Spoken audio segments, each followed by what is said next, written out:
인사이트 플러스입니다. 삼성전자에 대한 깊은 심도 있는 이야기 한번 나눠보겠습니다. 오늘 이분 모셨어요. 리더스 인덱스 박주근 대표 모셨습니다. 안녕하십니까? 네, 안녕하세요. 예, 반갑습니다. 네. 오늘 삼성전자에 대한 이야기 좀 해주신다고 들었습니다. 지금 시초가 대비 탄력 굉장히 많이 줄였고 빠르게 지금 좀 하락으로 가지 않을까 하는 우려들 많이 하시고 계시는 것 같습니다.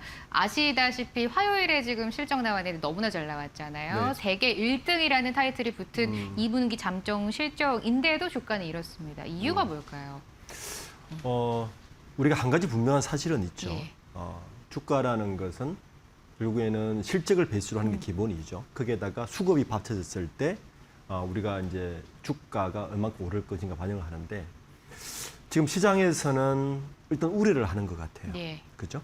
첫 번째 우려는 이 실적이 계속 갈 것인가에 대한 우려가 저는 조금 성급하게 왔다는 게 하나가 있고 오늘 말씀드릴 것은 이제 후반부에 이 저는 우려다라고 말씀드리고 싶고 먼저 말씀드리고 싶은 것은 그럼 왜 이렇게 어마어마한 실적을 냈는데 주가는 이렇게 떨어지고 있느냐에 대한 의구심은 사실 그 이틀 전에 급락을 했을 때 많은 분들이 여러 가지 이야기를 했을 것이고 어제도 떨어졌을 때 이야기를 했을 것이고 오늘 좀 반등하면 또 다른 이야기 할 것인데 저는 근본적인 이야기를 좀 하고 싶습니다.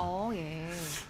사실은 이 주가가 이렇게 역대급 실적에도 불구하고 이렇게 주가가 떨어지는 이유는 한 세 가지 요인을 저는 이야기를 하고 싶어요. 예. 첫 번째는 삼성전자의 지분 구성을 보면 평균적으로 삼성전자는 외국인 지분 한 51%를 유지를 했습니다. 근데 한 두 달 전부터 이 지분율이 46%까지 떨어졌습니다. 외국인 지분율이 떨어졌다는 이야기예요. 그러면 얼마나 줄었느냐 하면 약 5% 정도 줄었어요. 삼성전자 주가가 2,000조가 넘으니까 약 100조가 빠져나갔다는 이야기입니다. 그 외국인들이 한 100조를 일단은 빠져나갔어요. 어제 약간 들어오면서 삼성에 들어오면이지만 일단 100조 정도 빠져나갔고 SK 하이닉스의 평균 외국인 지분율은 한 50% 되는데 최근에 2, 3% 빠지면서 여기도 한 최소 50조가 빠져나갔습니다. 그러면 얼마가 빠져나갔느냐 하면 150조가 빠져나갔습니다.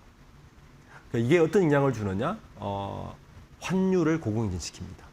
그러니까 외국인 지분 돈이 한 150조 빠져나가면 기본적으로 환율이 급등을 합니다. 그래서 지금 1,500원 유지가 되고 있고요. 그런데 과연 이것이 이유냐? 저는 이런 이유보다는 사실 좀 본질적인 이유가 하나가 있는데 저는 레버리지 ETF가 중요한 역할을 했다고 봅니다. 예. 네. 그러니까 이게 어떤 역할을 하냐면 사실은 외국인 자금이 빠져나가는 것, 환율, 레버리지 ETF는 사실 공생하는 관계입니다. 이게 어떤 관계냐면은 레버리지 ETF가 지금 만들어지고 나서부터 2%대 이상의 급등락을 하는 것이 상반기에만 70번이 넘었습니다. 이게 어느 정도 규모냐면요. 뉴욕타임즈에서 이틀 전에 보도를 했는데 상반기면 180일이잖아요. 예. 단순하게 계산하면. 예. 그중에 토요일, 일요일 빼요. 그러면 50일이 빠지죠. 그럼 130일이죠. 그리고 연휴하고 뭐 휴일 빼면 한 120일, 예. 110일 남짓합니다. 그중에 70번 이상이 2% 이상 급등락을 했어요. 그러면 최소한 한 달 빼고는 다 급등을 한 겁니다. 우리나라 시장이. 네. 그러니까 미국 시장에서 봤을 때는 이건 비정상적인 수치다라고 보는 거예요. 그러면 외국인 자금은 이런 비정상적인 수치에서 프로그램 매수 매도를 하기 때문에 다 빠져나갑니다. 기본적으로. 그렇게 프로그램 돼 있어요. 네. 그러니까 이 시장은 믿을 수가 없다. 너무 급등락이 심하다라고 보기 때문에 빠져나가고 그 빠져나간 자금이 환율을 손을 대고 어떻게 보면 악순환인 거죠. 그래서 아마 어제 이틀 전에 급등락을 했을 때 기재부에서 아마 기재부 장관이 레버리지 ETF에 대해서 한번 점검을 하겠다고 이야기를 한 것인데 저는 결론적으로 보면 이게 이상하리만치 웃긴 상황이잖아요. 네. 삼성전자 실적이 역대급이에요. 실제로는 89조 4천억을 신고했지만 17조를 더하면 110조가 넘습니다. 네. 저는 3분기엔 더 나올 것 같고요. 이런 실적은 역대급 없습니다. 전 세계 어느 기업을 뒤져봐도요. 이런 실적을 나올 수가 없습니다. 이렇게 실적이 좋고 그리고 최소한 이런 실적이 지금 많은 전문가들은 2028년까지는 간다는 이야기입니다. 그러면 주가가 이럴 수가 없어요. 그럼 뭐 때문이냐? 결국 수급 때문이라는 건데 그 수급을 흔드는 트리거가 뭐냐? 저는 레버리지 ETF가 강력하게 의심받는다. 근데 많은 분들이 사실은 이 자리에 오시는 많은 분들이 증권사에서 오시는 분들이 이야기를 못 할 겁니다. 왜냐하면 예. 레버리지 ETF는 증권사에게 어마어마한 돈을 벌어주고 있습니다. 하루에도 수십조 리테일이 왔다 갔다 하기 때문에 증권사 분들은 사실은 이야기를 하기가 되게 어려울 수도 있습니다. 근데 저는 과거 없이 말씀드리면 레버리지 ETF가 생기기 전과 후는 시장이 완전히 급변했습니다. 그리고 그 급변이 외국인 자금을 많이 자극을 시켰고요. 그 자금이 빠져나간 것이 환율도 급등시켰고, 그리고 그게 모건 스탠리 같은 곳에서 굉장히 우려스러운 이야기가 더 보태지면서 시장은 굉장히 냉각시켰다. 이게 저는 첫 번째 이유라고 보입니다. 두 번째 이유는 삼성전자의 사업 구조를 좀 봐야 됩니다. 예. 이번 2분기 보고서에서 많이 감춰져 있는 보고서 중에 하나가 지금 나오지는 않았지만 MX 사업본부가 적자로 돌아섰다는 겁니다. 이게 왜 그러냐면은 지금 반도체 중에서 이 패드와 스마트폰에 들어가는 메모리가 있습니다. 이게 LPDDR5라 그러는 예. 건데 현재 소캠 반도체가 에이전틱 AI로 이제 AI 시장이 조금 넘어가면서 소캠에 들어가는 반도체가 LPDDR5가 들어가기 시작했습니다. 이게 급등을 해버렸어요. 예. 그러니까 애플도 최근에 보면 300불 이상 못 견뎌서 300불을 올렸잖아요. MX 사업본부가 적자일 겁니다. 그러니까 같은 회사인데 이 메모리 반도체는 엄청나게 흑자를 보는데 MX 사업본부는 지금 적자로 우러선 이유가 이 반도체 때문인 거예요. 이게 아이러니인 거죠. 지금 파운드리는 2조 원 규모로 적자를 보는데 파운드리는 제가 볼 때는 빠른 시간 내에 흑자로 돌아설 가능성이 엄청 큽니다. 예. 지금 이재용 회장이 어디 가 있냐 하면은 미국의 그 선밸리 포럼에 가 있어요. 예. 누구를 데리고 갔냐 하면은 파운드리 사업 본부장을 데리고 왔습니다. 왜 데리고 갔을까요? 지금 이제 AI 시장이 어떻게 바뀌었냐 하면은 에이전틱 AI 다음에는 지금 이 각 빅테크들이 자기들에게 맞는 AI CPU를 만들기 시작합니다. 그게 뭐냐면 NPU, TPU 같은 거예요. 이거를 맡기기에 가장 좋은 기업은 삼성전자입니다. 왜냐하면 메모리 가지고 있죠. 파운드리 가지고 있죠. 다 가지고 있습니다.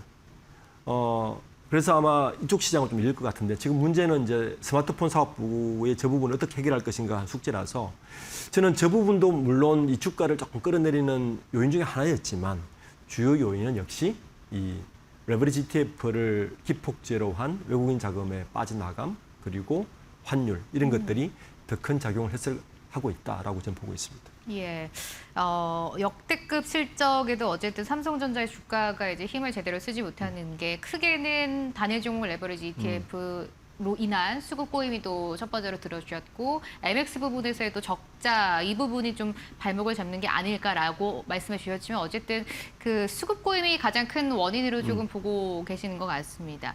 이 얘기도 한번 여쭤봐야 될 것 같은데요. 굉장히 뜨거웠던 또 재료 중 하나입니다. 정부에서 이제 반도체 메가 클러스터를 짓겠다라고 이제 3대 메가 프로젝트를 발표를 했는데 지금 엄청나게 이제 공장을 증설을 하잖아요. 네. 근데 2028년부터는 이제 뭐 수요 둔화, 공급 과잉에 대한 뉴스가 계속 나오고 있는 것 네. 같은데 이 부분 좀 어떻게 보세요? 공급 부족이 계속될까? 여기에 대한 의문이 많은 것 같거든요. 저는 공급 부족이 최소한 2028년 이후까지는 무조건 공급 부족이라고 보고 있습니다. 지금 JP모건 같은 데서 내놓은 데이터들을 보면 어느 정도 부족하냐 하면은 약 월 45만 장 정도 웨이퍼가 부족하다는 거예요. 예. 이게 어느 정도 분량이냐면 팹 하나, 파운드리 팹 하나, 그러니까 우리가 알고 있는 반도체 공장을 한 공장을 건설하면 월 들어가는 웨이퍼가 12인치 기준, 웨이퍼 기준으로 6만 장 정도 들어갑니다. 그러니까 풀 가동했을 때 한 5, 6만 장 정도 들어간다고 봐요. 맥스 한 7만 장까지 들어간다 하는데 6만 장 평균으로 보면 월 45만 장이면 공장이 몇 개가 필요하죠? 최소한 6개가 필요합니다. 예. 최소한 6개가 필요합니다. 그런데 지금 현재 공장 신설 계획을 보면 SK 하이닉스가 M15X 공장을 청주에 지금 가동을 시작했는데 이거는 HBM용입니다. 예. 그리고 평택의 삼성전자 P5, P6가 2028년에 가동을 하는데 이거 가동해봐야 한 6만 장 정도 월 필요해요. 네. 그래서 지금 JP모건이나 외국 리포트를 보면 이 공급 부족 곡선이요. 점점 더 떨어집니다. 그러니까 예를 들어서 시장에서 필요한 걸 100이라고 본다면 지금 어느 정도 부족하냐 하면은 2025년까지만 해도 공급이 충분했는데 올해 부족한 양이 얼마냐면 94.5%밖에 공급을 못 하고 있어요. 네. 그러니까 5.5% 지금 부족하죠. 그럼 이게 해결되느냐? 2027년이 되면 이게 더 증가합니다. 공급할 수 있는 양이 공급 충족률이 88.6%밖에 안 돼요. 그러니까 11%가 부족해요. 예. 그러면 공장을 더 지으니까 해결될 되지 않느냐 생각하는데 이게 2028년이 돼도 예. 지금 뭐 삼성 공장 돌아가고 청주공 돌아가도 이때는 87.2%까지 떨어집니다. 공급 부족이 11.8%까지 떨어져요. 이게 왜 그러냐면 사람들이 생각할 때 이렇게 많이 생산하는데 공급 되지 않을까 하는데 이 수요 곡선이 이렇게 증가합니다. 이렇게 증가하는 것이 아니고 예. 이렇게 증가해요. 그 이유는 여러 가지가 있는데 일단 우리가 반도체를 좀 꼼꼼히 봐야 돼요. 지금 AI에 필요한 반도체들을 좀 분류를 좀 해보면 예. 우선 HBM을 제쳐놓고라도요. 일단 DDR5하고 LPDDR5를 일단 봐야 됩니다. 그러니까 DDR5가 우리가 레거시 메모리라고 이야기하는데 네. 이 DDR5는 현재 AI 서버 전반으로 수요가 폭발하고 있어요. 그리고 원래 LPDDR5는 AI하고는 별개의 문제였습니다. 요거는 이제 스마트폰이나 우리가 휴대용 어떤 이 패드나 스마트폰에 들어가는 메모리였는데 요게 최근에 저전력 DRAM이 필요하기 시작하면서 AI 서버 내에 CPU 바로 요즘은 이제 AI가 에이전트 AI가 되면서 CPU 바로 옆에 메모리가 붙어야 돼요. 네. 이걸 소캠2라 그러는데 예. 여기에 들어가는 메모리가 바로 LPDDR5입니다. 이게 들어가기 시작하면서 예. 지금 당장 아까 이야기했지만 스마트폰 사업부들이 다 적자로 돌아섭니다. 가격을 더 올려야 되는데 네. 그럼 소비가 죽어버리니까 올리지 못하는 상황이죠. 애플이 300% 올린 이유도 바로 이것 때문이고요. 일단 이 부분에 일단 풍기 현상이 지금 계속 벌어지고 있고요. 두 번째는 낸드 플랫인데 SRAM인데 지금 에이전틱 AI가 되면서 어떤 일이 벌어지냐면 이런 거죠. 우리가 지금은 우리가 제미나이나 챗GPT에 물을 때 뭐 검색해줘 뭐 이렇게 하지만 혹시 써보시면 네. 요즘은 다 자기 비서처럼 쓰니까 써보시면 어떻게 답하냐 하면은 이 제미나이 같은 걸 써보시면 어떤 질문이나 내가 찾고 싶은 걸 던지면 지금 당신이 예전에 했던 패턴을 봤을 때 이런 쪽이 맞는 것 같습니다라고 답을 내놓습니다. 그렇죠. 그렇죠? 예. 이때 필요한 게 캐시 메모리라는 겁니다. 이걸 캐시라 그러는데 이 캐시 메모리로가 작동하기 시작하면서 낸드 플래시가 엄청나게 들어가게 됐습니다. 그러니까 지금 일본의 키옥시 같은 게 주가가 상한가를 때리는 거 바로 그것 때문입니다. 네. 그러니까 이 SRAM 같은 어느 장치 플러스 낸드 플래시 풀어오니까 이쪽도 지금 막 돌아가기 시작하는 거예요. 그러니까 이게 다 필요하니까 지금으로서는 메모리가 2028년까지는 무조건 부족하다. 그러니까 지금은 그 김용범 실장이 예. 지난번에 모 관훈클럽 기자회견에서 부동산 문제를 이야기할 때 닥치고 지어라는 말을 해서 유명해졌는데 지금 반도체 공장은 닥치고 지어야 됩니다. 닥치고 지어도 모자란다. 예를 들면 800조를 투입해도 지금 당장 필요한 게 평택에 있는 P5 같은 공장을 6개가 당장은 필요한데 그러면 45만 장, 월 45만 장을 돌려야 되는데 지금은 현재 계획대로 다 돌려도 월 10만 장 이상 공급 어렵습니다. 그러니까 2028년까지는 일단은 공급 부족은 기정사실이다 이렇게 봐야 됩니다. 2028년까지 공급 부족은 그냥 사실로 우리가 봐야 될 것 같은데 그렇다면 지금 증설을 엄청나게 하잖아요. 네. 증설에서 여기 공장에서 나오는 물량들이 언제쯤 풀릴까요? 빨라도 28년 이후가 되는 거죠. 그리고 예. 보통 팹을 아무리 빨리 지어도 3년 걸리거든요. 예. 지금 이번에 3대 메가 프로젝트를 이야기할 때 많은 사람들이 이런 우려를 할 겁니다. 용인에 그렇게 크게 하고 있는데 굳이 광주까지 지을 필요 있어야 하는데 사람들이 잘 모르는 사실이 있습니다. 용인의 클러스터를 한번 가보시면 좀 느끼실 텐데 저는 몇 번 가봤거든요. 네. 차를 몰고. 거기 지금 평탄화 작업하는 데만 하고 부지 선정하고 평탄화 작업하는 데만 6년째 지금 하고 있어요. 공장이 삽도 못 떼고 있습니다. 예. 예.